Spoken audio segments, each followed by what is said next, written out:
بعضې خلک دا وایي کچرې مونږه قرباني په ځای باندې دا پیسې غریبانو کې تقسیم کو قرباني ونه کو نه آیا دا جایز دی که جایز نه یو خبره به یاد ساتئ قرباني کول دا د الله حکم دی سروې ذبح کول دا د الله حکم دی صدقه کول د هم الله حکم دی خو دې وخت کې نه دی چې کله تا باندې قرباني واجب ده بیا به قرباني کوي که د قرباني سروې په 500,000 باندې کېږي تا 50 لک روپۍ په غریبانو تقسیم کې سروې د 500,000 والا ذبح نه کو نو فرض د ادا نه شو ګناهګار یې ثواب درته نه ملوي او رسول الله صلی الله علیه وسلم فلا يقربن مصلانا چا باندې قرباني وجو بیا ونه کې مو عیدګاه ته د من نه رځي یعنی په کار دا نه دی چې هغه د مسلمانانو صف کې ودرېږي دومره سخت وعید پرې راغلی نستا د غریبانو کې پیسې تقسیمول 1 کروڑ ولی نوی او سروې په 50,000 باندې کېږي دا 1 کروڑ باندې 1 کروڑ روپو صدقې کولو سره ته بری وزیمه نه کېږي تا نه فرض پاتې شو واجب در نه پاتې شو یو بل آسان مثال باندې ځان پوي کې یو سړی زموږ نه کوم 1 کروڑ روپے ورکوم دا 1 کروڑ روپے ورکول سره دی موږ ادا شو یو سړی دا وایي زه حج نه کوم 1 کروڑ روپے زه صدقه کوم کمې پیسې په حج باندې لګي حج ادا شو جهاد ته نزي جهاد په ځای باندې بیان ته کې جهاد بالمال تصور خوشته دی بیا به ثواب ورته ملو شي نه چې کم امور فرض دي کم حکم فرض دی غاده پیسو ورکول سره نه ادا کیږي نه درته ثواب ملوي بلکې الله په نسبت باندې ګناګاری اور تپوس مدرنا کی آخرت کی یو جواب دویم جواب دا دی چې هر عمل خپل نور دی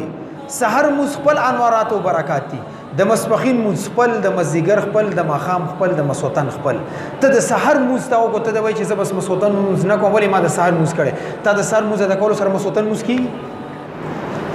هر عمل به خپل خپل ځای باندې ادا کوي تهجد مس کول خپل انوارات او برکات دي اشراق مس کول خپل انوارات او برکات دي چاش مس کول خپل ثواب دي او بین مس کول خپل انوارات دي نه د قرباني کول خپل انوارات دي 1 روپے صدقه کول سره د قرباني نور ته نه حاصلي زما په دې خبره باندې پوه شو دریم جواب زموږ د سیکولر طبقه لیبرل طبقه چې کوم ازادي غواړي هغه د قران او د حدیث تبدی نظر باندې ګوري کې عمل وشو ټیک ټیک کني خپل کار وکي الا یعذ بالله هغه وی زما دي خبره ته سوچ کوي چې حج کولو نه افضل لادي چې د غریب خېټه ډکا کی عمره کولو نه افضل لادي دی غي وی مونږ نه وی علما دا نه وی قران حدیث نه وی کمې پیسې په حج باندې لګي حج مګو غریبانو کې تقسیم کا غریب خېټه ډکا شي عمره باندې کمې پیسې لګي عمره باندې پیسې مالګو غریب دی ورګه غریب خېټه ډکا شي تا په صدقې باندې قرباني باندې کمې پیسې لګي دا قرباني مګو دا پیسې غریب تور کا خپل بدن پټیغه د کپړو ضرورت دی دا خبره مو تا تا کوي چې کم دینداری طبقه دا کم حج عمره قربانی جهاد تبلیغ هر دین هر خدمت ته تیار دي دا خبره مو تا ته کوي مونږ دې ته دا وایو چې ته د 20,000 روپو موبایل مګر زو 2,000 روپو موبایل ګرځو 18,000 روپے غریب ته ورکړه 20 लाख गाड़ी کې ما ګرځا 3 लाख باندې ځان یو زوړ गाड़ी والا کمی 17 लाख روپے په دیږي د غریبانو کې تقسیمه 50 लाख روپو بنگلې کې ما په دیږيګا غا کور خرڅ کا کرے کور کې پدې کېږي هغه 50 लाख روپے غریبانو کې تقسیم کا زما دا مطالبه ټیک ده ټیک نه ده زکه حج باندې پیسې لګاو ثواب ورته ملويږي کنه که عمرې باندې پیسې لګاو ثواب ورته ملويږي کنه قرباني باندې پیسې لګاو ثواب ورته ملويږي کنه ته د 50 लाख روپو بنگلې کې پدې کېږي ته څه پیسې څه ثواب ملوي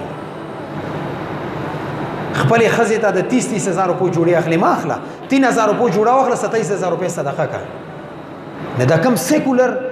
بدینه طبقه په دین باندې اعتراض کی دا اعتراض سره نه غلط دی تا ته دا وی حج عمره ما کو پیسې غریبانو کې تقسیم کا ته ورته خپل موبایل خرڅ کا پیسې غریبانو کې تقسیم کا موبایل نه بغیر ستا ژوندۍ نه تیریږي ګاډي نه بغیر ستا ژوندۍ نه تیریږي دا بنگلې نه بغیر ستا ژوندۍ نه تیریږي ای سی هیټر کولر دی نه بغیر ستا ژوندۍ نه تیریږي دار څه خرڅ کا غریبانو کې تقسیم کا او چې کله تا د 10,000 روپو موبایل سره کار چلیږي اپل موبایل ځان ته ولې په 1.5 लाख باندې اخلي خرڅي کا کنه 10,000 روپو ټچ موبایل والا دا 1,40,000 روپے غریبانو کې تقسیم زما په خبر مې تاسو پوه شئ هر عمل چې الله پاک موږ باندې واجب کړي لازم کړي دي هر عمل خپل انوارات او برکات دي د الله حکم دي دا به پوره کوي د یو عمل په ځای باندې متبادل بل عمل کول د سره ستاسو دا کمې نه پوره کوي سلورم یو عقلی طور باندې لوجیکلی عقلی طور باندې ځان پوي کو ته یې وګه خوراک ضرورت دی درته اور ته لګي ځان ته یو جګ وبو کې خودلې دی غوس کې دو بوس کلو سره تل لګه ختمي اور ته تګه اور ځان ته درته مخې ته چرګ او کباب پدې نشه کم خوراکونه پرته دي د خوراک سره ست تند ختمي نو معلومه دا شو چې هر عمل الله په موږ تر کړه خپل انوارات او برکات ما هغه عمل وکي بیا به درته ثواب ملويږي بیا به حکم پوره کیږي هغه په ځای باندې بل عمل کول سره هغه حکم نه پوره کیږي یو سړی بیمار دی پنځم مثال باندې ځان پويږي یو سړی بیمار دی هغه مثال په تور باندې سر کې درد دی نغه د پکار ده هغه ګولې او خري درد ولا چې غي سره دغه سر خشي ٹھیک ده کنه هغه لګیا د خپل باندې تیل لګي زيتون او تیل کله یو کې سم مرهم لگاو کله بل کې سم مرهم لگاو د سره به د سر درد ختم شي نه دا ټول شي د کم اعتراضات کی د کم کلی د دین هم خلی د عقل نه هم خلی ندیو چې نه کم حکم الله کړه قرباني در باندې واجب ده قرباني وکړي قرباني نه کولو باندې کته غو په باندې 1 روپے صدقه کې ستاسو قرباني کم وجوب دي نه نه کیږي الله په نس باندې ګناګار هوږي